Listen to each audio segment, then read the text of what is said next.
Muy bien. Bienvenidas y bienvenidos al Museo del Jade y de la Cultura Precolombina del Instituto Nacional de Seguros. Muchas gracias por acompañarnos en uno más de nuestros conversatorios. En esta ocasión nos convoca la conmemoración del Día de un animal fundamental en el balance de la cadena alimenticia y contradictoriamente en peligro de extinción, el jaguar. Al igual que el zopilote, del cual tuvimos la oportunidad de hablar hace unas semanas, fue ampliamente representado por los pueblos del pasado, que, conscientes de su fuerza, poder y características, lo relacionaron con los procesos de transformación chamánica, la dualidad, el cosmos y el inframundo, representándolo en objetos ceremoniales de jade, piedra, cerámica y oro. En el museo nos interesa conocer y reflexionar sobre nuestro pasado, pero también sobre cómo éste se vincula con nuestro presente, sobre todo en tiempos donde son urgentes acciones para la conservación de la vida silvestre. Junto a la Unidad de Sostenibilidad del INS, invitamos, para conocer más sobre este tema, a dos organizaciones que cuentan además con apasionadas y apasionados profesionales y activistas. Les voy a presentar a las dos personas que nos van a acompañar hoy antes de cederles la palabra. Esther Pumareda García estudió ciencias biológicas y realizó su maestría en We let manejo people in the y meeting know you're waiting. conservación de la Eso. vida silvestre en el Instituto Internacional de Manejo y Conservación de la Vida Silvestre en la Universidad Nacional en el 2007. Lleva más de 15 años como bióloga regente del Centro de Rescate y Santuario Las Pumas, ubicado en Cañas, Guanacaste. Además, forma parte del grupo Vías Amigables con la Vida Silvestre y ha colaborado en investigaciones con Pantera, una de las organizaciones que también nos acompaña hoy. Esther ha desarrollado investigación en el tema de atropello de fauna en carreteras y aplicación de medidas ambientales, en monitoreo de fauna en determinadas áreas mediante cámaras trampa, monitoreo post liberación de felinos al hábitat natural, sistemas silvopastoriles, biodiversidad y producción. Esther, que trabaja en el Centro de Rescate y Santuario Las Pumas, les voy a comentar un poco sobre el centro. Nació hace más de 50 años con doña Lili y don Werner Hagnauer. En el 2003 se crea la Fundación Hagnauer, organización sin fines de lucro encargada de rescatar, rehabilitar, liberar y garantizar la calidad de vida de la fauna silvestre de Costa Rica. Anualmente recibe 350 animales silvestres de 70 especies distintas. De estos, entre un 40 o un 50% logran ser reinsertados a su hábitat natural. Aquellos que no pueden ser liberados por condiciones físicas o de comportamiento, se les brinda una segunda oportunidad en el santuario. Robert Salón Pérez tiene una maestría en biología en la Universidad de Costa Rica y un doctorado en recursos naturales con énfasis en vida silvestre en el programa de doctorado conjunto entre la Universidad de Idaho y el CATIE. Roberto tiene más de 14 años de experiencia contribuyendo a la investigación y conservación de felinos silvestres y sus hábitats en Costa Rica y Mesoamérica. Desde el 2008 ha trabajado con Pantera, donde es el director para Costa Rica y Mesoamérica. Ha realizado un importante trabajo de conservación en Costa Rica, estudiando el estado de los jaguares y otras especies en áreas protegidas y corredores biológicos y el efecto de los grandes proyectos de infraestructura sobre estas especies. Pantera, donde trabaja Roberto, es una ONG fundada en el 2006 y es la principal organización del mundo dedicada exclusivamente a la conservación de las 40 especies de felinos silvestres y sus ecosistemas. Pantera desarrolla, implementa y supervisa una amplia gama de estrategias de conservación para las especies más grandes del mundo y las más amenazadas, así como también para las más pequeñas, de las cuales se conoce poco. Todo esto lo hace en colaboración con gobiernos, ONGs, comunidades, academia y otros actores locales e internacionales. Esther y Roberto, muchísimas gracias por acompañarnos el día de hoy. Les dejo entonces con Esther y Roberto. Hola Carolina y a todos los que están conectados, muchas gracias por atender, ¿verdad? A este conversatorio que comenzamos a planear hace bastante y bueno, el día de ayer se celebró el Día Internacional del Jaguar y por eso estamos aquí para contarles un poco del trabajo que hacemos cada una de las organizaciones para la conservación de esta especie. Para empezar, yo quiero pues aclarar un poco el tema de lo que va a presentar las Pumas y lo que va a hablar Roberto. Ambos tenemos un mismo enfoque, sin embargo, que son de puntos distintos, ¿verdad? Lo que realiza el Centro de Rescate y Santuario de las Pumas es un manejo ex situ, que es propiamente de los animales en cautiverio, que ahora vamos a entender un poco por qué están ahí, y lo que viene haciendo Pantera y también otras organizaciones en el país es un poco de investigación, ¿verdad? En su estado como tal natural de la especie en los ecosistemas. Al igual que las pumas, hay otros centros de rescate o santuarios pues, que tienen estas especies en cautiverio y el objetivo pues, es el principal. Que para arrancar es muy importante entender el tema de la ley de conservación y de vida silvestre, ¿verdad? Los sitios de manejo deben de contar con un permiso y donde existan jaguares en cautiverio, pues deben de tener sus permisos al día, ¿verdad? Entender por qué es que esos animales llegaron ahí. No es que antojadizamente los vamos a tener encerrados, ¿verdad? Entonces, al visitar centros de rescate o santuarios, que en realidad son los que están permitidos para recibir turistas, tenemos que estar seguros de que cumplen con este reglamento y con su ley. Las Pumas está ubicado en Cañas, Guanacaste. De los oyentes, no sé si todos han conocido o han escuchado, ¿verdad? Nosotros estamos camino hacia las playas o hacia los volcanes y como mencionó Carolina en la reseña, pues es un lugar que tiene más de 50 años de existir y que hemos venido poco a poco pues dándole un poco más de forma. Cuando doña Lili y don Werner estaban no existía la ley y desde el 2003 comenzamos a alinear un poco el trabajo que queríamos hacer y el fin, ¿verdad? Entonces, siempre la visión, cuando doña Lili estaba, también era rescatar, rehabilitar y liberar los animales que se recibieran por distintas causas. Y obviamente aquellos que no podían ser liberados se entraban en un proceso para educar a todos los visitantes que llegaban. Nunca se cobró la entrada mientras doña Lili estuvo en vida y años después de que se formó la fundación con el fin de que las personas conocieran sobre la fauna silvestre, ya que muchas de estas especies era muy difícil de observarlas en el ecosistema, ¿verdad? En los bosques o en los parques nacionales donde se iba. Tenemos dos objetivos principales, que es el manejo de la fauna, de la vida silvestre, de todos los animales que llegan rescatados y la educación. Esos son los pilares de nuestra labor y obviamente hay otros programas que vienen a complementar ese trabajo. Para que tengamos una idea, cuando nosotros ingresamos por la calle Interamericana y llegamos al lugar, está el área que está abierta al público, que es el santuario, que por ley la palabra que se utiliza es un zoológico sin fines comerciales, ¿verdad? No nos gusta llamarlo zoológico porque también sabemos que hay mucho sobre la mesa en contra del zoológico, ¿verdad? Y un tema para discutir en otro conversatorio, pero nosotros lo llamamos santuario, que realmente no es un lugar que se lucra con los animales, es un lugar que se le da una segunda oportunidad y donde quedan los animales que no pueden ser liberados. Mientras que la parte roja es todo lo que ocurre como detrás de escena, ¿verdad? Donde llegan los animales, son revisados por la doctora, son rehabilitados por ella y se decide si el animal va a ser liberado o no. Y está cerrado al público, por eso está marcado en rojo. Ahí no hay acceso más que los funcionarios de SINAC, el personal que trabaja propiamente ahí. De hecho, por ejemplo, la educadora ambiental que está en la parte del santuario rara vez va al centro de rescate, entonces es un área mucho más restringida. Para que vean los datos de qué es lo que nosotros hemos recibido durante los últimos 10 años, ¿verdad? En promedio son 350 animales y los colores son enfocados en grupos. Las aves, dentro del grupo de los citácidos, principalmente es lo que más llega.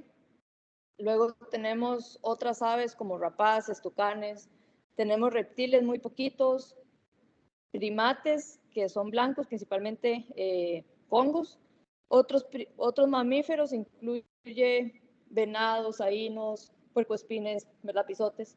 Y ya más en poquito está el celeste, que son los felinos propiamente. Si nosotros hacemos un acercamiento hacia esa parte, aquí podemos ver la composición de las especies de felinos que han ingresado a las pumas en los últimos 10 años. Bueno, desde el 2003 son 120 individuos de 5 especies principalmente, ¿verdad? Costa Rica tiene 6 especies de felinos y ahora vamos a ver, creo que una imagen para verlos a todos.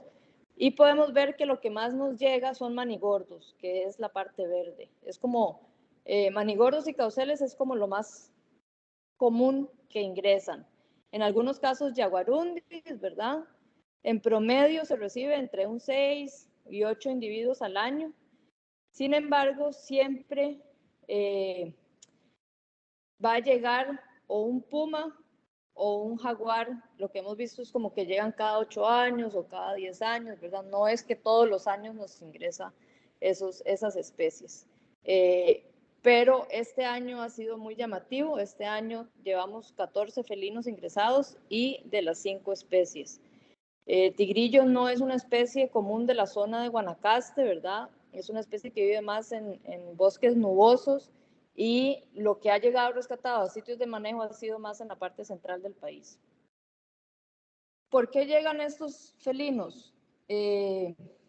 Animales huérfanos que mataron a sus madres por otras razones, ¿verdad? Como el atropello, porque estaban causando conflicto en fincas, algunos animales que han estado en cautiverio ilegalmente, ¿verdad? Es prohibido tener cualquier animal silvestre, lo establece la ley y su reglamento, entonces muchos casos que ingresan animales de cautiverio vienen en muy malas condiciones o ya vienen que se acostumbrados a las personas, ¿verdad? Y tenemos un problema también bastante grande que es el tema de los infantes, animales bebés, neonatos que los encuentran solos y creen que necesitan ser rescatados y por la buena voluntad los extraen de su medio, se los llevan a la casa, se encariñan con el animal y ya cuando crece recién los entregan a centros de rescate. Hemos hecho una campaña muy fuerte para que la gente aprenda que no tiene que rescatar ese animal. Hay que asegurarse realmente que la madre ha muerto para sacarlo y podemos esperar hasta un día y hemos tenido casos exitosos donde las madres vuelven a la guarida y trasladan ese animal a otro sitio más seguro. ¿Por qué llegan los felinos grandes principalmente? Porque son animales que quedan huérfanos por un problema de conflicto. Y esa ha sido pues como la razón principal de los jaguares que nosotros hemos tenido en las pumas, ¿verdad? Esta es una fotografía de un jaguar que llegó el año pasado, ahora lo van a ver en una foto más grande, pero principalmente es eso. ¿Y qué pasa con esos animales? Bueno, el animal ingresa a cuarentena, ¿verdad? Es valorado por Marta, que es Marta Cordero, es la doctora veterinaria, tiene más de 18 años trabajando, ¿verdad? Ella recibe los animales, se valoran, si el animal necesita pasar a rehabilitación, se lleva a un área mucho más aislada con recintos naturales y después el animal es liberado. Siempre tratamos de liberarlo cerca del sitio donde vino rescatado y aquí estamos enfocándonos en las especies pequeñas de felinos. Con las especies grandes no podemos liberar si los animales llegan pequeños. Aquí podemos ver la composición de qué ha pasado con animales, ¿verdad? Hay especies que lamentablemente o individuos que lamentablemente ingresan muy mal y tienen que ponerse a dormir o mueren horas después de haber ingresado. Hay animales que llegan pues bebés y sus posibilidades son mucho más altas en liberarse, ¿verdad? Por la rehabilitación. Y aquí podemos ver estos dos datos de los felinos mayores que corresponde al puma y al jaguar, en donde no se han liberado. En el caso de estos dos pumas, tenemos un caso que fue un puma atropellado, una hembra en el 2007, era una hembra adulta, golpeada, por dicha no tenía ninguna fractura, y bueno, después de unos días de estabilizarse, ¿verdad? Marta logró estabilizarla y se decidió liberar inmediatamente, era un animal totalmente silvestre. Y el otro caso fue una traslocación que de hecho no necesitó que el animal ingresara a las pumas, sino que inmediatamente se trasladó a otro sitio más seguro. Entonces podemos ver que en su mayoría estos animales quedan. ¿Por qué quedan en el santuario? Porque son procesos muy complejos que requieren de mucho financiamiento que a nivel de país, y de hecho en América Latina han sido muy pocos los que realmente han funcionado. Un programa de esos puede involucrar, no sé, 200, 300 mil dólares, que es de un año de operación de las pumas. Entonces, lo que nosotros tratamos es de darle una segunda oportunidad a los animales en un buen espacio, ¿verdad? Ahora van a ver algunas de las fotos de los recintos. Y al mismo tiempo esos animales, esos ejemplares sirven para educar sobre toda la amenaza que esta especie está teniendo. Y dato de aquí de rehabilitación de este puma es Corobicí, es un puma que fue rescatado este año, que era totalmente silvestre, que lamentablemente tiene un problema neurológico y él no va a ser capaz de sobrevivir por sí solo. Pero bueno, ahora estamos hablando de jaguares, no de pumas como tal. Entonces, como les decía, ¿verdad? En el santuario tratamos de darle la mejor calidad de vida a los animales, son recintos naturales, espaciosos, duplican o triplican lo que establece la ley y siempre acondicionamos el espacio para que el animal se sienta seguro, no exponerlo a los visitantes, si hay visitantes que los observar bien y si no también. Primero siempre está el animal, ¿verdad? Tenemos un programa de enriquecimiento ambiental que es súper importante para esa calidad de vida del animal, donde podemos esconder la comida para que ellos hagan ejercicio, colocar diferentes esencias, ¿verdad? Para que ellos marquen y tengan también sus instintos. Aquí podemos ver, este era Rafa buscando comida dentro de un tronco, en este caso era Curubanda, oliendo el coco que tenía un olor, ¿verdad? Entonces, eso es importante desarrollarlo con cualquier animal que esté en cautiverio, porque siempre las cuatro paredes, por más grande que sea un recinto, va a detonar un estrés. Entonces, el enriquecimiento ambiental es sumamente importante. Y ahora vamos a hablar un poquito de esos animales que nosotros hemos recibido y hablar un poco de la especie para que aprendan también un poquito de ella. Voy a ir como intercalando, ¿verdad? Contando historias de algunos de ellos. En esa fotografía tenemos a Curubanda, ¿verdad? Este conversatorio se lo dedicamos a ella, que pues lamentablemente falleció hace un mes aproximadamente y justo el día de ayer ella hubiera cumplido 10 años de haber llegado a las Pumas. Y bueno, ha sido todo un legado el que ella ha dejado junto con los otros jaguares que también hemos tenido. Para que sepamos dónde vivía el jaguar vivía desde el sur de Estados Unidos, ¿verdad? Hasta toda la parte de Brasil, Perú, y lamentablemente por muchas amenazas que han venido ocurriendo, que ahora vamos a hablar, su distribución se ha venido reduciendo, ¿verdad? En nuestro país tenemos jaguar, habita en distintas partes del país. Este es un mapa que se hizo de un esfuerzo de conservación de varias organizaciones trabajando con esta especie, en donde se tenían los reportes, ¿verdad? Entonces podemos ver desde la parte norte hasta la parte sur y de costa a la parte central. Lo que es la península de Nicoya no se tiene registros actuales de jaguar. En su pasado hubo jaguar en esta zona y bueno, ahora se tiene registro cerca de la parte de Quepos, pero principalmente son como las cordilleras, ¿verdad? Y la parte del Caribe y la parte norte sí se tienen registros. Tigui. Tigui fue el primer jaguar que yo conocí. Tigui ingresó en el 92, era un jaguar muy grande, muy presencial, con solo esa mirada que pueden ver, ¿verdad? En la fotografía. Él ingresó de 2 meses y me acuerdo cuando don Werner me contó que montaron como una trampa para poder hacer un decomiso de él. A él lo estaban vendiendo, lo habían traído de Nicaragua, habían cruzado la frontera y pues estaban vendiendo el cachorro. En ese momento la gente conocía el lugar, ¿verdad? Como el Zoológico de la Pacífica. Y pues doña Lili coordinó y llegó. Era un tráfico ilegal, obviamente, y bueno, Tigui murió de 22 años en el 2014, si no me equivoco. Él era impresionante, yo creo que nunca he visto un jaguar tan grande como él y bueno, tiene sus ¿cómo decirle? Sus caracteres, ¿verdad? Tigui, al igual que los otros jaguares, nos han mostrado, ¿verdad?, los diferentes rastros y cuando estamos en el bosque podemos observarlos, los que tenemos buen ojo, ¿verdad? O oportunidad de caminar por donde estos animales han pasado y ellos, bueno, una es el rascar los troncos, ¿verdad? Donde afilan sus garras, pero también es como forma de su marcaje, las huellas que dejan, ¿verdad? Entre los rastros, es una huella, es pues obviamente la más grande que puede medir de 10 centímetros a 12 centímetros, en donde particularmente podemos ver que son dedos bastante redondos y que en la parte inferior de la huella principal, de la almohadilla principal, se tienen dos lóbulos grandes. Y aquí la parte es recta. La diferencia con el puma es que el puma tiene como un mordisco en esta parte superior de la almohada grande y abajo tiene tres lóbulos bien marcados. Entonces, cuando estamos en el bosque y encontramos una huella que si yo pongo mi mano al lado es bastante grande, ¿verdad? Y vemos huellas, dedos redondos, podemos pues realmente saber que es un jaguar. Y las heces son bastante grandes, van a estar llenas de pelos, de huesos, eh, son mucho más grandes que un perro adulto, ¿verdad?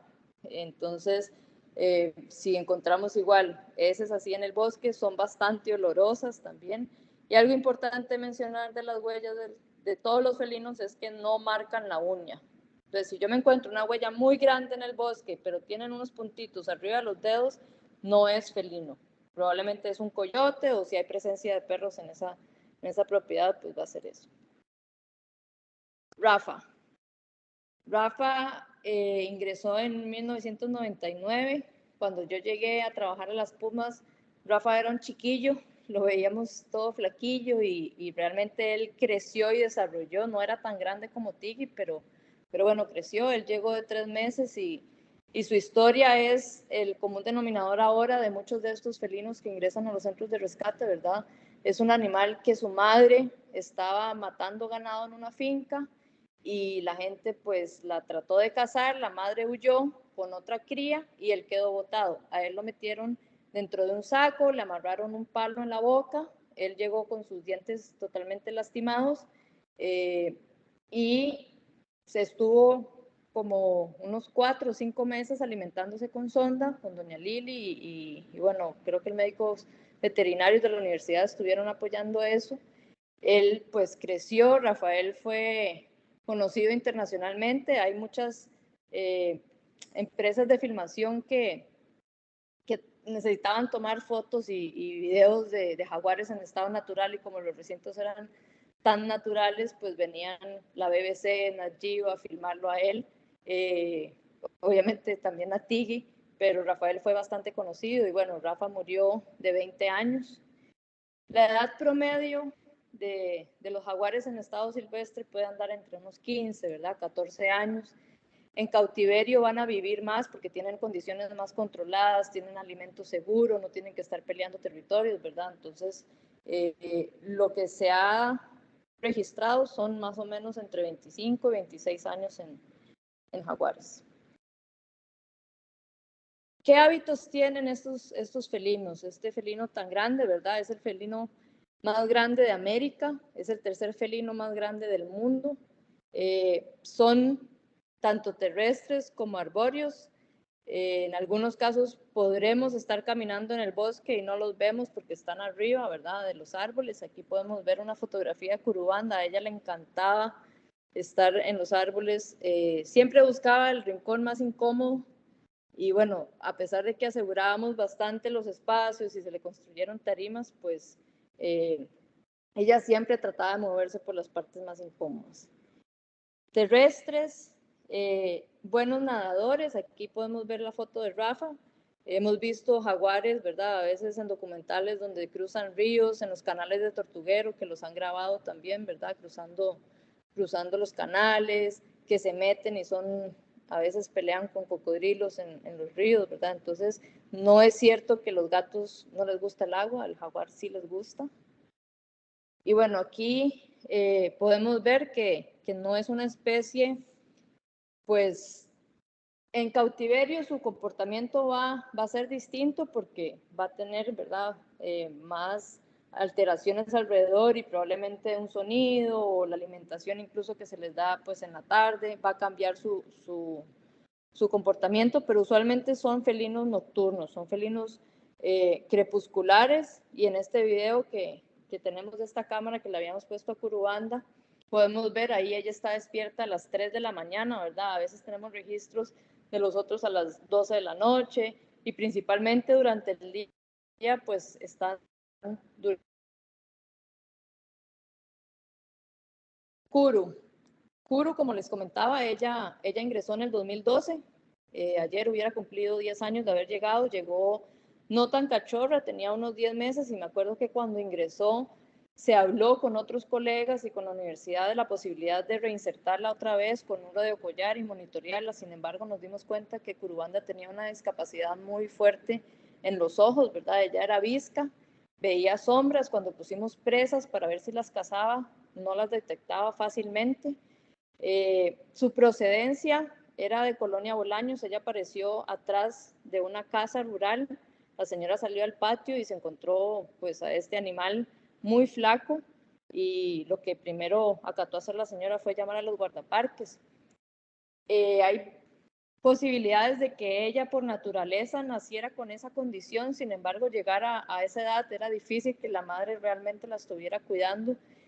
También nosotros creemos que pues el animal estuvo en cautiverio y que por la mala alimentación desarrolló ese problema de visión. Entonces, bueno, estamos hablando de una tenencia ilegal que en algunos casos se da con especies grandes, ¿verdad? No solo los manigordos o los cauceles, que la gente cree que pueden ser mascotas, sino también este tipo de felinos. ¿Qué comen los jaguares? Pues buscan gran cantidad de presas, ¿verdad? Desde saínos, chanchos de monte, venados, especies pequeñas, armadillos, tepezcuincles. Se ha visto más de 2 especies registradas en sus dietas. Los jaguares que están asociados a playas, se ha visto ahora los registros, ¿verdad? De tortugas, y es una de las especies que tiene la mandíbula más grande. Aquí estamos viendo, ¿verdad?, cómo Curubanda pues ahí está abriendo su boca con un grado más de 45. Entonces, realmente va a depender de la disponibilidad, y uno de los conflictos que se está teniendo ahora es que pues están saliendo a las fincas a matar ganado, caballos, diferentes animales domésticos, y por eso hay una problemática. Maleku ingresó el año pasado. Este es el cachorrito que salió en las primeras filminas. Ya Maleku tiene 1 año y un par de meses. No sabemos de dónde vino. A él llegaron a dejarlo en la entrada del refugio, del centro de rescate. Creemos que mataron a su madre, ¿verdad?, por conflicto, y lo trajeron, pero realmente son como hipótesis. No sabemos él de dónde exactamente vino. Es un animal que va a ser grande. Él con 1 año ya mostraba bastante grandes sus patas y su cabeza. Y bueno, aquí es otra foto de él cuando era cachorro, ¿verdad? La parte de reproducción de los jaguares. Estos animales viven usualmente con su madre 2 años, ¿verdad? Entre el 1.5 y 2 años ellos comienzan a destetarse. Los primeros meses la madre, ¿verdad?, les enseña a cazar, a defender territorio, a marcar. Usualmente tienen 1 o 2 crías, y la preñez dura 3 meses. Es un proceso largo, ¿verdad? No es como que cada 3 meses la madre va a quedar preñada, sino que esos 2 años que su madre está 100% dedicada a cuidar ese animal y desarrollarlo bien. Y finalmente Celeste, que Celeste ingresó este año. Ella tiene aproximadamente 2 meses. Vino de la zona de Río Celeste, de Upala, de Bijagua. Fue encontrada en una finca y el señor pues la rescató. Nuevamente aquí, nosotros insistimos en que el señor dejara el animal en la finca, ¿verdad? De que se esperara a ver si la madre estaba cerca, probablemente andaba cazando. Pero después de que recibimos y los funcionarios del parque comenzaron a hablar de que en la comunidad se había matado una hembra jaguar, el señor, nos dijeron que era un señor que pues mataba jaguares. Entonces lo más seguro es que su madre sí la mataron y que ella fue extraída. Celeste ahorita tiene ya 6 meses. Y bueno, es parte del área del santuario, en donde pues va a ser parte del área del santuario donde va a educar a muchos de los visitantes. Hay jaguares, esto es importante, quería comentarlo y lo puse aquí, esta fotografía es un jaguar aquí en Costa Rica, que fue fotografiado en la parte de Talamanca. Es importante que sepamos que las panteras no existen, no es una especie distinta, sino que el jaguar tiene una mutación genética en su pelaje, entonces se hiperpigmenta, se llama melanismo, así como existe el albinismo, donde no tenemos pigmento en la piel. El melanismo es que sale todo negro y las rosetas se pueden ver con el sol. En Costa Rica tenemos jaguares negros en pocos puntos que se han registrado, pero es importante que lo sepamos. Entonces, cuando dicen, es que hay una pantera, la mayoría de los casos es un jaguarundi negro, ¿verdad? Es un felino pequeño. Cuando vemos un gato negro, grande, grueso, fortachón, ¿verdad? El tamaño de un jaguar, sí sabemos que es un jaguar negro o la pantera que le llaman. ¿Cuáles son las amenazas? Ya para ir terminando y darle la palabra a Robert. Diferentes, ¿verdad? Tenemos deforestación, tenemos incendios forestales, se pierde su bosque, la tenencia ilegal. Esta es una fotografía de cómo Curubanda llegó, totalmente flaca.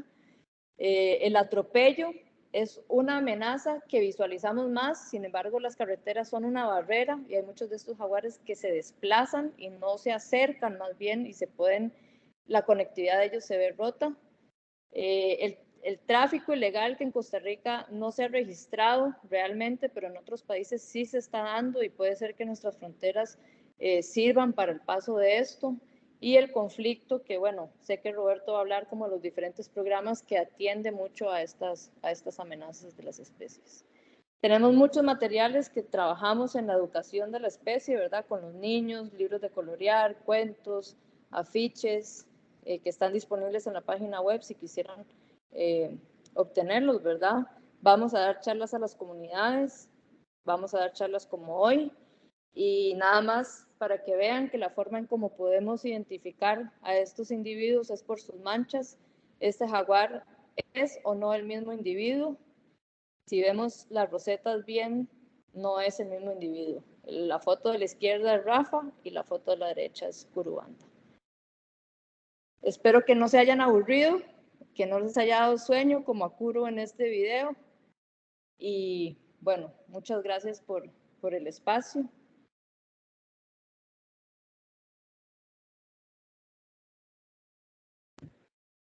Voy a dejar de compartir para darle la... Muchísimas gracias, Esther. Cero aburrido, estuvo muy entretenido y aprendimos muchísimo. Muchísimas gracias, muy interesante. Para quienes tengan alguna consulta para Esther, les agradezco la escriban en el chat o si no, pues al final de la presentación, pues tendremos este espacio de preguntas. Mil gracias, Esther, y continuamos con Roberto de Pantera. Muchas gracias, perdón, muchas gracias Carolina. Esther, yo todavía estoy viendo tu pantalla. Vamos a ver si me permite compartir.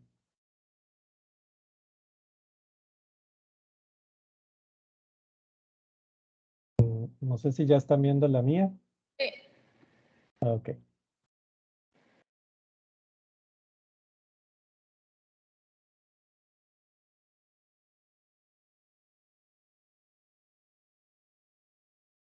Ok, bueno, espero que ya estén viendo mi presentación. Un gusto realmente poder compartir con ustedes. Primero que todo, quiero agradecer al Museo de Jade y al Instituto Nacional de Seguros por darnos esta oportunidad de compartir con ustedes un poco de lo que es el jaguar, del trabajo que se está haciendo, tanto ex situ, como ya nos lo ilustró muy bien Esther con el Centro de Rescate de las Pumas. Y ahora yo voy a hablar un poco más de la conservación in situ, o sea, de las poblaciones que todavía están en su hábitat natural, con el trabajo que hacemos en Pantera. Obviamente, pues saludar a mi colega Esther y felicitarla por la presentación. A pesar de que yo voy a dar la presentación de Pantera, por ahí está Daniela Araya, que se encarga de coordinar el proyecto de Pantera aquí en Costa Rica con el tema de caminos amigables con los felinos, entonces también se pueden dirigir preguntas a ella si ustedes lo tienen a bien. Bueno, como ya mencionamos, ¿verdad? Estamos celebrando el día de hoy, el Día Internacional del Jaguar. En realidad, nosotros hacemos varias actividades a lo largo del mes de noviembre, que lo llamamos el mes del jaguar. Todos los años hacemos actividades, entonces los invitamos a visitar la página de www.mesdeljaguar.com para que estén atentos todos los meses de noviembre de las actividades que estamos celebrando, no solo en Costa Rica, sino a nivel de toda la distribución del jaguar. Pantera es una organización de conservación de felinos que trabaja a nivel mundial con las 40 especies que existen, las 7 especies de felinos mayores y también las 33 de felinos pequeños para tratar de entender cuáles son las amenazas a sus poblaciones y ver cómo podemos conservarlos con estudios científicos y colaboraciones desde todo punto de vista a nivel local e internacional. Como bien lo dijo Esther, en el caso de Costa Rica tenemos 6 especies que van desde el jaguar, que es el más grande de todo el continente, hasta el tigrillo, que es el que se ve aquí abajo a la derecha, que es la especie más pequeña y además menos conocida, ¿verdad? Y además que está en una categoría de amenaza mayor en comparación con el resto de sus primos felinos, por decirlo así. Y bueno, ya este les explicó un poquito de la pantera, ¿verdad? Que muchas veces, sobre todo en las comunidades, se le da una connotación de una especie totalmente diferente. Inclusive la gente dice que es más agresivo, pero en realidad es un jaguar negro, ¿verdad? Es un jaguar con exceso de pigmento en la piel. Con condiciones de buena luz podemos inclusive ver sus manchas y un jaguar negro puede tener crías manchadas y viceversa, ¿verdad? Entonces es simplemente una mutación que se da en esta especie y en algunas otras de felinos también, como en el caso de los tigrillos, también hay tigrillos melánicos, se les llama, que pueden también salir negros. En el caso del jaguar, se maneja a grandes rasgos que un 10% de la población en los lugares donde ocurre puede ser melánico. Curiosamente, el registro de jaguares melánicos más al norte que hay es Costa Rica, es nuestro país precisamente. Y también el registro de tigrillos, de esta especie menor que les indicaba en las otras diapositivas, el registro más al norte también es Costa Rica. Entonces tenemos unas características que no están más allá, más hacia el norte. Ahora, ¿por qué es importante conservar a los felinos? Bueno, ellos tienen, el grupo de felinos en general tiene un mayor riesgo de extinción en comparación con otros grupos de vertebrados y los mamíferos en general por las condiciones que ellos requieren, sobre todo aquellas especies que son grandes y que requieren una gran cantidad de alimento y de áreas para poder vivir, ¿verdad? En el caso de los felinos mayores, están en la cima de la cadena alimenticia, entonces ellos tienen de alguna manera un efecto sobre las presas que consumen, ¿verdad? Limitando el sobrecrecimiento de algunas de estas especies y garantizando así la resiliencia o la resistencia de los ecosistemas a los cambios que pueden haber. Y como sabemos, tienen un valor especial, se les llama especies sombrilla o paraguas, porque pueden, a la hora de conservar al jaguar o al puma o especies que necesitan grandes áreas para vivir bajo unas condiciones de calidad especiales, entonces estamos protegiendo necesariamente a esas otras especies y a esos bosques en donde ellas viven.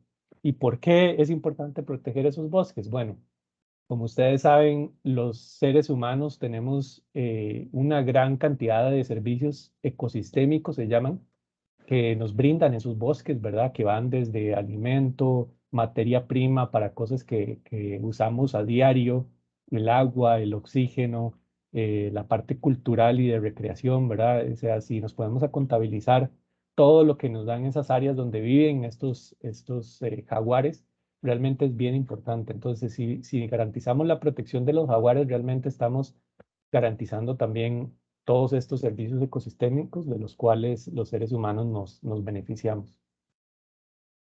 Sin embargo, pues estas especies, como bien lo dijo Esther, pues están bajo gran amenaza. En el caso del jaguar, solo mantienen el 51% de su distribución histórica, lo que quiere decir es que han perdido la mitad de su casa, ¿verdad? Principalmente por efecto de conversión del bosque hacia otros tipos de uso, como lo puede ser la ganadería o la agricultura. También hay otras amenazas como la de matanza directa a los felinos, sobre todo cuando atacan ganado, y ahora voy a hablar un poquito de las soluciones acerca de este tema. Y hay una competencia directa sobre las especies que los felinos prefieren, sobre todo los felinos mayores, el chancho de monte, el saíno, los venados, el tepezcuintle, que muchas veces son también las especies que la gente prefiere para consumo. Entonces estamos disminuyendo su caza, en algunas ocasiones matándolos y en otras compitiendo directamente por su comida, ¿verdad? En el caso de Pantera tenemos esta iniciativa que se llama la Iniciativa del Corredor del Jaguar, que trata de conectar las poblaciones de jaguar que existen a lo largo de su distribución, que es desde el norte de México hasta el norte de Argentina. Y es que genéticamente no hay diferencia entre los jaguares que tenemos del norte al sur del continente. Lo que quiere decir es que no hay subespecies, es una misma subespecie la que tenemos a lo largo de toda la distribución, lo que nos quiere decir que ellos de alguna manera han podido mantener la conectividad a través de corredores entre estas zonas núcleo, que aquí se ven en verde oscuro, perdón, y que nosotros llamamos unidades de conservación del jaguar. Y los corredores aquí los ilustramos en ese verde clarito. Ahora enfocándonos a la parte de Mesoamérica, que es un área bien importante para la conectividad de los dos masas continentales que son Norte y Suramérica. Como podemos ver, pues nuestra área es, ¿verdad? El Istmo Centroamericano es un embudo, ¿verdad? Es un área relativamente pequeña en comparación con las áreas que se tienen al norte y al sur. Entonces, casi que cualquier área protegida, o casi que todas las áreas protegidas son esenciales para garantizar la conexión de esta especie. Sin embargo, nosotros nos enfocamos en esas áreas que están en rojo y en rosado, que son esas unidades de conservación del jaguar y los corredores, que forman parte de lo que nosotros llamamos la columna vertebral. Y la llamamos así porque es la que podría mantener la conectividad a nivel regional, ¿verdad? La pérdida de cualquiera de estas áreas significa la pérdida de la conectividad para los jaguares a nivel de toda su distribución. Y en nuestro país no es la excepción, ¿verdad? También tenemos unas áreas en donde nos enfocamos, ¿verdad? Que van desde Indio Maíz en Nicaragua, pasando por Maquenque, el Corredor Biológico San Juan La Selva, todo lo que es la Cordillera Volcánica Central, pasando por el Corredor Biológico Volcánica Central Talamanca, hacia Talamanca y hasta la Cordillera Central en Panamá, que es el área que garantizaría, ¿verdad? Estoy hablando de esta columna vertebral que garantizaría la conectividad a través de estos tres países. Sin embargo, en ocasiones también tenemos la oportunidad de trabajar en otras áreas que no son parte de esta columna vertebral, pero que también pueden generarnos información interesante. Y esto lo hacemos siguiendo estas 6 estrategias y voy a mencionar brevemente cada una de ellas. Entonces, empezando con el tema de monitoreo de estas áreas núcleo y corredores biológicos, nos hemos enfocado en estos dos corredores que forman parte de esta columna vertebral, que es el Volcánica Central Talamanca y el que está más al norte, que es el San Juan La Selva, que conecta Parque Nacional Braulio Carrillo y la Estación de la Selva con el área de Maquenque, Indio Maíz en Nicaragua, más al norte. Hemos hecho estudios directamente con Pantera, con estudiantes de licenciatura y maestría de universidades locales e internacionales, y también hemos hecho algunos estudios en colaboración con otras ONGs, con el mismo Sistema Nacional de Áreas de Conservación, en donde hemos podido generar información importante, no solo acerca del jaguar y otros felinos, sino también acerca de todas las especies que en realidad las cámaras trampa, que son estas cámaras que tienen un sensor de movimiento, ¿verdad? Están pegadas a los árboles y cualquier cosa que pase enfrente de la cámara va a activar, ¿verdad? Y le va a tomar la fotografía. Entonces son una herramienta sumamente valiosa porque están ahí 24 horas al día recabando información por cuánto tiempo uno deje la cámara en el campo, ¿verdad? Entonces nos genera información, como les decía, sobre todo de mamíferos medianos y grandes. Y es información no solo, digamos, de la presencia de estas especies, sino que también podemos tener patrones de actividad, como se ve aquí, ¿verdad? Para tratar de ver en qué horas del día están más activas las especies, ¿verdad? Y si esto se relaciona con las presas que están comiendo. Y también generar índices de abundancia relativa para ver cuáles especies son más abundantes en las distintas áreas donde ponemos estas cámaras.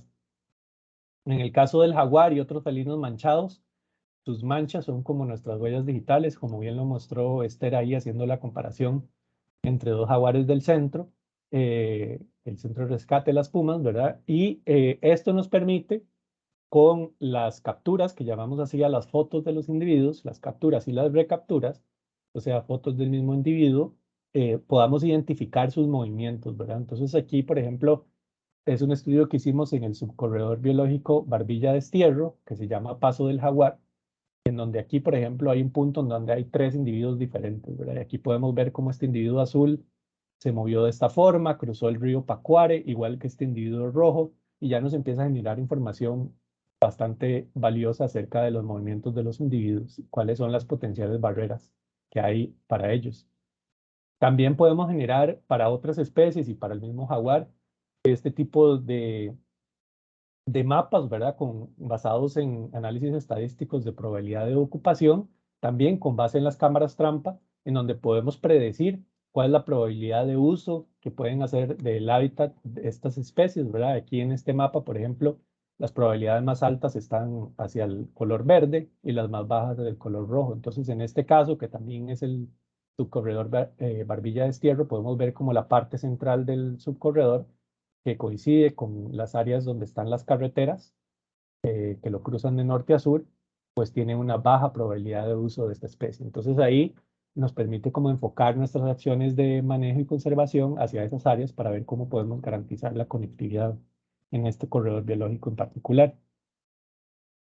Toda esta información que se va generando también se puede utilizar. Este documento es un documento que lideró el Sistema Nacional de Áreas de Conservación con fondos de JICA, de cooperación japonesa, y que tuvo la colaboración de distintas organizaciones a lo largo de todo el país que han puesto cámaras trampa y se generan mapas como estos en donde ya nos dice, ¿verdad? Y este mapa también lo mostró Esther, donde podemos ver cuáles son esas áreas focales, ¿verdad? Que coinciden con nuestras unidades de conservación del jaguar, en donde hay mayor probabilidad de tener presencia de estos individuos y entonces ver cómo podemos conectar esas poblaciones, porque algo que sabemos es que nuestras áreas protegidas para especies grandes como el jaguar, la danta, el puma, chanchos de monte, por ejemplo, muchas veces estas áreas protegidas no son suficientes para garantizar la sobrevivencia a largo plazo y evitar problemas relacionados con genética, como puede ser el fitness reproductivo, o sea, la supervivencia de los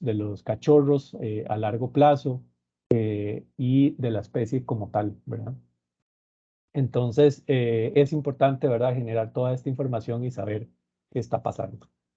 En términos de la salud de las poblaciones, utilizamos diferentes herramientas. Una de ellas es la parte genética, porque a partir de muestreos no invasivos principalmente, o sea, estamos hablando de la colecta de heces de felinos, podemos obtener tejido del intestino, ¿verdad?, que se queda pegado, adherido a las heces, y a partir de ahí podemos tener el ADN, ¿verdad?, la información genética para identificar especies, identificar individuos, saber cuál es el sexo, cuál es la diversidad genética que hay, si hay parentesco entre las distintas poblaciones, si hay flujo genético. Y también de las mismas heces también hemos estado generando información sobre presencia de parásitos y enfermedades y algún otro tipo de información como los efectos, ¿verdad? El efecto de la influencia humana sobre las poblaciones, estos efectos antropogénicos. Entonces, la coordinadora de este proyecto es Stephanie, y con ayuda de nuestro perro detector de heces tigre, realmente hemos podido aumentar significativamente el número de muestras que recogemos a nivel nacional. Y como les decía, la mayoría de muestreo es invasivo a partir de heces, pero también se podría usar pelos. En otros países han usado saliva o la orina que queda, por ejemplo, en lugares donde hay nieve. Entonces recogen un poco de la nieve en donde ha orinado el felino y han podido extraer ADN exitosamente de esas fuentes. Y también se pueden extraer de otras, como puede ser sangre, órganos, tejido, hueso, dientes. Algunos estudios, pues, donde se ponen radiocollares, por ejemplo, y se captura el animal, entonces aprovechan para obtener eso. O más frecuentemente, por lo menos en nuestro país, hemos tenido la oportunidad. Desgraciadamente hay atropellos de felinos y entonces cuando el animal está muerto y lo podemos encontrar rápidamente, también podemos tener un poco de tejido que es un ADN de mucho mayor calidad. Y como les decía, pues la nariz de tigre pues, nos ayuda mucho a aumentar esta cantidad de muestras que muchas veces, sobre todo las heces, pues, pasaríamos nosotros de largo sin darnos cuenta que están ahí. Entonces se puede generar información muy rica, como esta parte de nuestras muestras fueron usadas por la investigadora Claudia Wulch y colaboradores para hacer el estudio genético más completo que hay en la región de Mesoamérica de jaguares, en donde uno de los principales resultados es que se encuentra un buen flujo de genes en la selva maya entre estos tres países, pero que ya empieza a haber diferenciación, flujo de genes limitado entre los jaguares que encontramos entre Belice, Guatemala y México y los de Honduras. Entonces, eso ya nos levanta las alarmas y hemos estado invirtiendo algún tiempo en esta área para ver de qué manera podemos recuperar la conectividad para la especie. También, pues en nuestro país hicimos esta investigación en comparación con Belice, ¿verdad? Principalmente, en colaboración con muchos otros actores, como ustedes pueden ver ahí, ¿verdad? Realmente mucho del trabajo que hacemos en Bantera es en colaboración con ONGs, academia, comunidades locales, por supuesto, gobierno, etcétera. Entonces ustedes van a ver ahí como en varios de estas diapositivas se mencionan los distintos colaboradores con los cuales hemos tenido la dicha de trabajar. Enfocándonos en el tema del jaguar, pues aquí este estudio hablaba de ocelotes, pero digamos en términos de jaguar, se encuentra que los jaguares y pumas muestran ciertos indicios de diferenciación genética en algunas áreas del país. Sin embargo, todavía estamos recopilando más muestras para estar seguros de esta afirmación y ver realmente si las poblaciones están aisladas o no. Como les decía, también con las heces se puede generar otro tipo de información, como en este caso en el tema de parásitos, usando 623 muestras de 4 especies diferentes de felinos, en donde el 37% de las muestras aparecen con presencia de parásitos. Algunos de ellos son parásitos que afectan al ser humano, ¿verdad? Y estamos viendo que pues esa preocupación, ¿verdad? No solo de parásitos, sino también de enfermedades zoonóticas, ¿verdad? Que se puedan pasar de humanos a vida silvestre o viceversa, como fue el caso del COVID, ¿verdad? De vida silvestre hacia humanos, realmente pueden tener impactos muy grandes a nivel económico, social, político, etcétera, ¿verdad? Entonces es importante estar monitoreando esas cosas. También generamos esta información bien interesante de genes de resistencia antimicrobiana, liderada por Ana Sofía Angulo, de la Universidad Nacional y estas otras organizaciones que ustedes pueden ver ahí, en donde la resistencia a antibióticos por bacterias se cree que podría convertirse en una de las mayores causas de muerte de humanos para el 2050, ¿verdad? Y curiosamente, queríamos ver cuál era el impacto antropogénico, ¿verdad? De qué tanto encontrábamos estos genes de resistencia antimicrobiana en heces de jaguar y puma, que debería ser cero, pero la realidad es que no es cero. En realidad se detectaron 16 diferentes genes de resistencia antimicrobiana, lo cual nos indica de que estos animales de alguna manera han sido expuestos a antibióticos. Algunas tienen inclusive altas concentraciones, pero no se encuentra relación entre esta presencia de genes con caminos, actividades agrícolas o asentamientos humanos. Y hay inclusive algunos, sin embargo, hay inclusive algunos que sí tienen mayor presencia cuando está cerca de fincas de chanchos o de ganado vacuno. Entonces es importante que estamos haciendo otros estudios para realmente ver cuál es la fuente de contaminación de la vida silvestre hacia estos agentes que no deberían estar en la vida silvestre. Entonces, en conjunto con todas estas universidades, estamos haciendo este estudio para ver si las fuentes de agua que pasan por nuestras áreas protegidas y también pasan por fincas tienen presencia de estos agentes y que podría ser la fuente de contaminación. En el tema de convivencia, felinos ganados, sabemos que se presentan conflictos, sobre todo con jaguares y pumas, cuando atacan a especies, tanto menores como mayores, ¿verdad?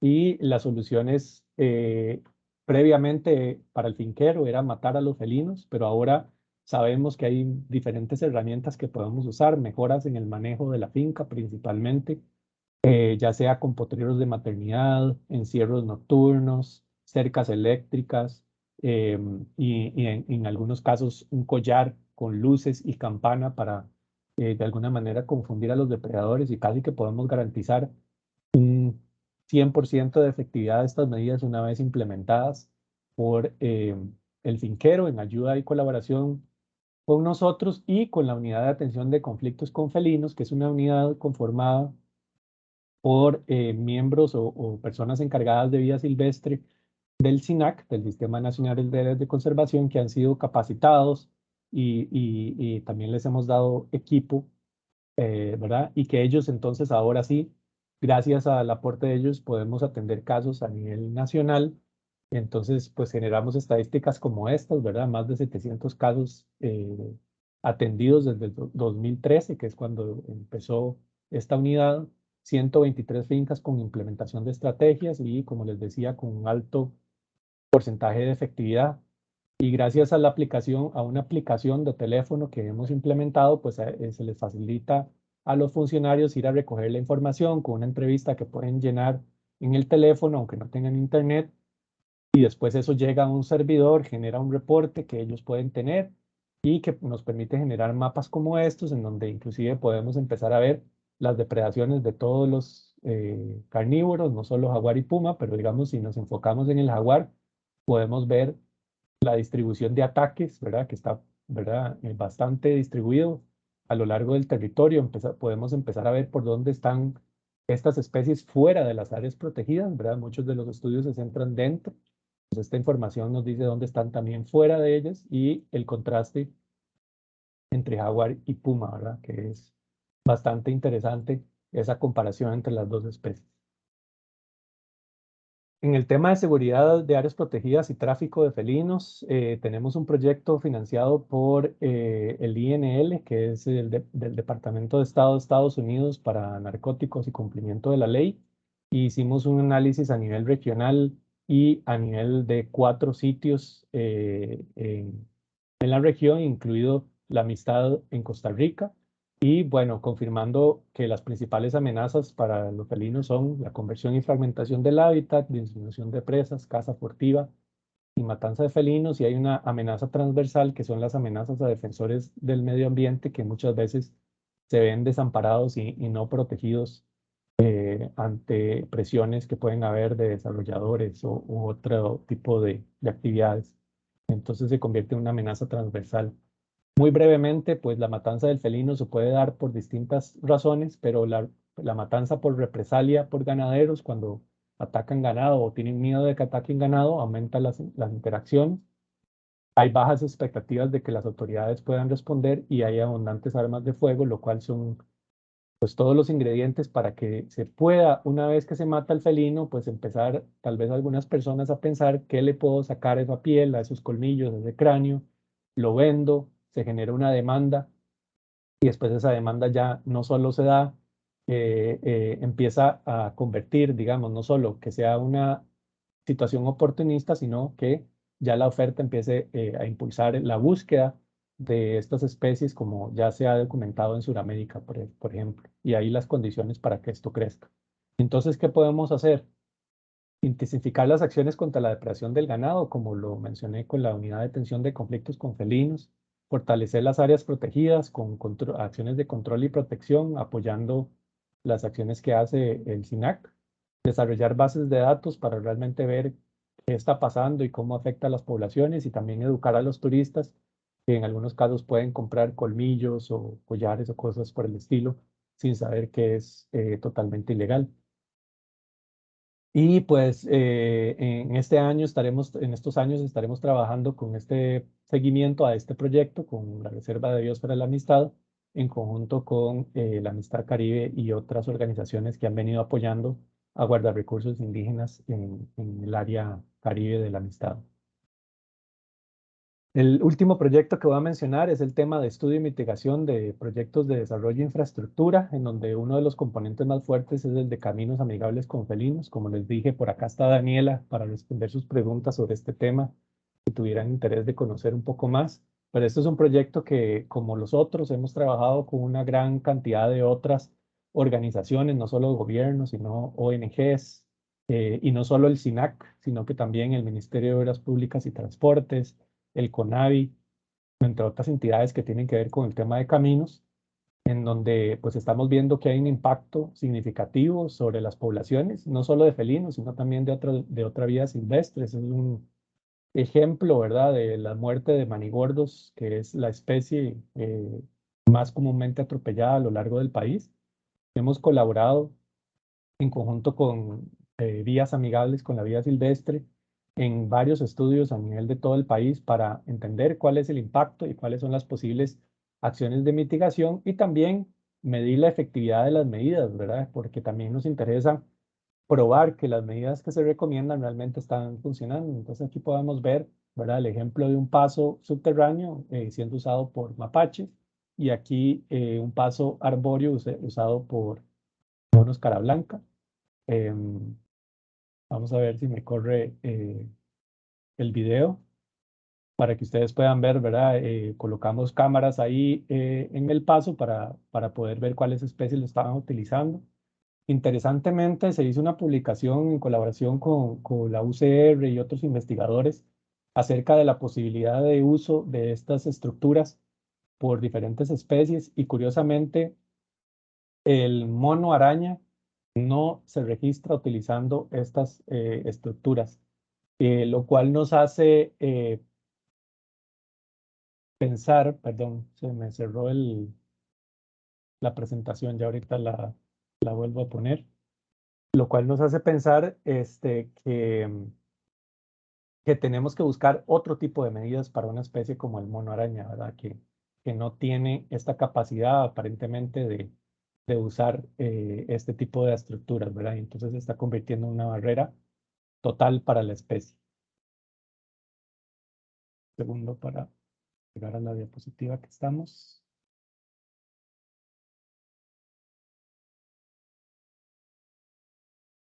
Ok, ok, ya estamos de vuelta. Espero que estén viendo la presentación. Y de nuevo, pues este trabajo que se ha hecho con el tema de carreteras, pues es apoyado, o más bien, nosotros somos parte de un grupo bastante grande de actores nacionales e internacionales que trabajan en este tema. También en el tema de infraestructura, hemos trabajado con el Instituto Costarricense de Electricidad para medir los impactos y recomendar acciones de mitigación asociado al proyecto hidroeléctrico Reventazón, en donde, por ejemplo, les dimos información acerca de cuáles eran las opciones más importantes para trabajar, ¿verdad?, en lo que puede ser la que llamamos la cola de la represa en el río Reventazón, y en donde el ICE ha implementado pago por servicios ambientales diferenciado, pagando el doble en el área para garantizar la recuperación de esa área que está algo degradada. Y también trabajamos con el ICE en unos proyectos geotérmicos en Pailas y Borinquen, también con la idea de dar recomendaciones para que esto no se vuelva un obstáculo para la vida silvestre. Con eso, pues termino esta digamos, pincelada de un poco del trabajo que hacemos enfocado a la conservación in situ del jaguar y otras especies de mamíferos en Costa Rica. Espero que haya sido de provecho y si hay tiempo para preguntas, pues con mucho gusto. Muchísimas gracias, Roberto. Muy interesante. También a Esther. Y sí, justamente si tienen alguna pregunta y desean escribirla en el chat, es genial. Les tenemos aquí algunas, se las voy a hacer. Bien, bueno, algunos comentarios también felicitándoles. Luego ustedes pueden ver el chat. Em, Armando Barnett pregunta, ¿los jaguares aún siendo cachorros muestran signos agresivos? Sí, la respuesta es sí, ¿verdad? ellos van a tener siempre sus instintos. Nosotros en el manejo tenemos que tener mucho cuidado y cada uno tiene su temperamento. De hecho, por ejemplo, Celeste es una jaguar que nos ha mostrado eso. Ella, pues, no se acerca fácilmente y si se acerca a través de la malla muestra todavía su temperamento. Entonces, la respuesta es sí. Y más sin estar con la mamá, ¿verdad? Se sienten más indefensos. Emily María Serrano pregunta, ¿han trabajado con los dueños de fincas ganaderas en cuanto a charlas de educación ambiental y lo importante de la conservación del jaguar? Ahora Roberto pues nos comentó un poco, no sé si quisieran ampliar. Sí, claro que sí. Bueno, Esther también podría hablar porque ella también ha trabajado en el tema ahí en la zona de Guanacaste, pero digamos nuestro enfoque, como les decía, no es un enfoque confrontativo hacia los finqueros porque entendemos la problemática de ellos de estar perdiendo ganado, ¿verdad? Que no es algo sostenible para ellos. Entonces, les ayudamos mejorando el manejo que se tiene del ganado y hacemos un plan en conjunto con ellos y con la persona del SINAC que atiende el caso. Y últimamente hemos estado también inclusive ayudándolos a mejorar la productividad de la finca, ¿verdad? Ya sea estableciendo un manejo un poco más intensivo del ganado, ¿verdad? Porque muchas veces tenemos un manejo donde no hay divisiones de potreros, es totalmente extensivo, lo cual no es, digamos, lo mejor para la productividad de la finca, metiendo forraje alto en proteína y tenemos proyectos que hemos estado haciendo en Tortuguero y ahora también en Maquenque, en donde estamos también mejorando la genética del hato para que la productividad de la finca pueda aumentar y hemos visto, ¿verdad?, cómo eso realmente motiva a los finqueros a apuntarse a la conservación, ¿verdad? Ya de por sí yo creo que los finqueros, la mayoría son apuntados, pero esto los hace todavía más decir, bueno, por el jaguar estamos recibiendo este beneficio y tenemos un ejemplo lindísimo de tortuguero de la comunidad de Lomas, en donde ellos mismos se organizaron para detener la cacería en sus fincas, porque vieron cómo este proyecto les estaba beneficiando. No sé si usted quiere agregar algo de... Sí, desde el caso de las pumas, digamos, hemos tratado de colaborar antes de que naciera la UACFEL, ¿verdad? Y habían otras instituciones en la región de Guanacaste, como dijo Roberto, principalmente. Siempre nos llamaban a decir, vengan a agarrar ese jaguar y a llevárselo al zoológico. Esa era la solución para ellos. Entonces, en muchas de esas comunidades, pues propusimos hacer las charlas, ir, que la gente entendiera y aprendiera sobre la especie, porque muchas veces le tienen miedo por desconocimiento de información, ¿verdad? Entonces, colaboramos y con SINAC también, que nos han pedido colaboración en la zona principalmente de Guanacaste. Sí, y también en estos proyectos hemos procurado que los mismos ganaderos que ya han tenido experiencias con nosotros se vuelvan como embajadores hacia otros ganaderos en otras áreas. Entonces los de Lomas, por ejemplo, han ido a la zona de una zona en San Ramón y pues han también como hecho intercambio de experiencias también con Monteverde y ahora que estamos trabajando en Maquenque. Entonces ellos mismos al escuchar a otra persona que trabaja en lo mismo y que ha tenido sus mismos problemas, pues es como más fácil que seamos solo nosotros los que les decimos, ¿verdad? Sí, me acuerdo de esa, creo que fue la de San Ramón, que incluso vinieron a las Pumas, ¿verdad? Muchas veces no ven al jaguar, no lo conocen y bueno, la oportunidad de verlos ahí y ese intercambio fue muy bonito para ellos también. Muy bien, muchas gracias. Ana Marenco pregunta, ¿cómo hacen la revisión de fotografías para conservar las que tienen contenido de las de basura o no eliminan ninguna foto? Ujú. Buena pregunta. Bueno, hay softwares que se pueden usar que usan inteligencia artificial para tratar de identificar las especies. Nosotros en Pantera usamos uno propio que se llama Pantera IDS, pero hay otros, digamos, que están ahí también abiertos, en donde se pueden meter las fotos y ya esto ha sido entrenado para detectar, digamos, las especies, las fotos basura, como dice Ana, ¿verdad? Donde no viene nada, y tratar de hacer una preclasificación de las especies, ¿verdad? En el caso de IDS así funciona.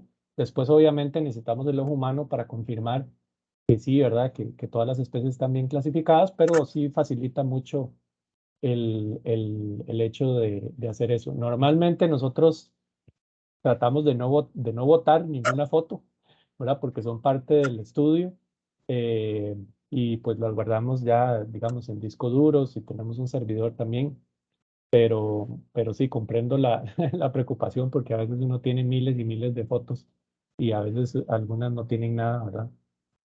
Una hoja moviéndose por 3 horas. Ujú. Bien. Bueno. Emily María Serrano pregunta, ¿han realizado algún estudio del estado nutricional de los jaguares? Esto debido a la disminución del alimento por la destrucción del bosque.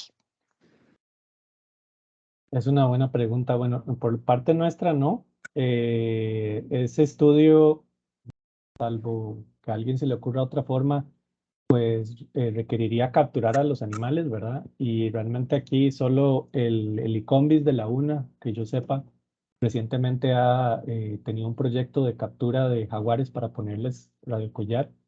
Estos proyectos son bastante caros, ¿verdad? Y que requieren cierto cuidado, pero que generan información muy, muy valiosa, ¿verdad? Pero nosotros no hemos hecho un estudio de ese tipo, sin embargo, pues sí sería tal vez valioso y una de las preguntas que se podría contestar si se planea un estudio de este tipo. En la parte de nutricional, no sé, desde el punto de vista y ex situ, Esther tal vez sí tiene como más información de tal vez cómo llegan los jaguares cuando los reciben. Sí, sí, realmente de todos yo creo que la que estaba más dañada, por así decirlo, era Curubanda y creemos que era por esa condición, ¿verdad? Ya sea que ella que se hubiera escapado de un lugar o que realmente la mamá hubiera muerto y por la condición que tenía, pues bajó. Pero con enfermedades, de hecho, no se ha detectado de los que han ingresado que vengan con enfermedades y con los otros felinos que han ingresado sí hay un problema nutricional, pero es más que todo por el mal manejo que se da en cautiverio de la tenencia ilegal. De hecho, los últimos 2 cauceles que ingresaron a las pumas llegaron con deformaciones óseas, ¿verdad? Por esa falta de calcio de crecimiento.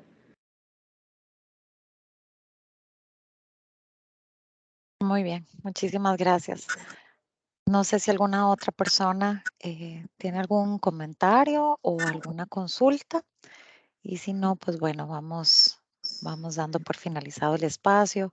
Roberto y Esther, muchísimas gracias. Gracias además, como dijo Esther, ya tenemos bastante rato de estar organizando este conversatorio, lo mismo que la publicación, no sé si tuvieron chance de verla, la publicación que subimos ayer en nuestras redes sociales con la ayuda de las dos organizaciones también, ¿verdad? Estábamos muy interesadas en poder conmemorar este día y contarles un poquito más, por eso hicimos estas dos actividades y bueno, para enero les tenemos una sorpresa también porque queremos abarcar distintos públicos, ¿verdad? No solamente personas adultas. Entonces, bueno, les agradezco muchísimo, ¿verdad? Por todo el acompañamiento, por haberse apuntado a este espacio, por habernos apoyado ayer y a las personas que nos acompañaron. Estoy segura que al igual que yo, están pues impresionadas del trabajo de estas dos organizaciones. Aprendimos muchísimo hoy y pues esperamos tener otra oportunidad para seguir conversando sobre la vida silvestre, la conservación de la vida silvestre, de la fauna y de los bosques también. Muchísimas gracias también a la Unidad de Sostenibilidad que nos estuvo apoyando con este espacio. Les deseo muy buenas tardes y hasta la próxima. Muchas Gracias, gracias. hasta luego. Gracias a ustedes. Hasta luego.